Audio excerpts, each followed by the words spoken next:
নিয়েছিল। এজন্য আমরা এই বাংলার জনগণ সেই খুনি হাসিনার বিরুদ্ধে, স্বৈরা শাসকের বিরুদ্ধে গর্জে উঠেছিল। আমরা চাই পীর সাহেব চরমনায়ের নেতৃত্বে আগামী দিন আমরা বাংলাদেশে কোন প্রকার দুর্নীতিবাজদেরকে হাত দেখতে চাই না।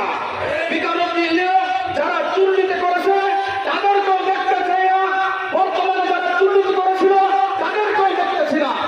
আমরা বর্তমানে ইনশাআল্লাহ আগামী বাংলাদেশ হবে ইসলামের বাংলাদেশ, ঠিক কিনা? বাংলাদেশের সংবিধান হবে আল কোরআন, ঠিক কিনা? সংগ্রামী উপস্থিতি, এজন্য আগামী দিন রাজপথে ইনশাআল্লাহ পীর সাহেব চরমনায়ের যে কোনো কর্মসূচি আসবে, আমরা সকলে স্বতঃস্ফূর্তভাবে উপস্থিত হওয়ার চেষ্টা করবো ইনশাআল্লাহ। ওমা আলাইনা ইল্লাল বালাগ। এ পর্যায়ে আমাদের সামনে বক্তব্য রাখবেন ইসলামী আন্দোলন বাংলাদেশ জেলা শাখার সংগ্রামী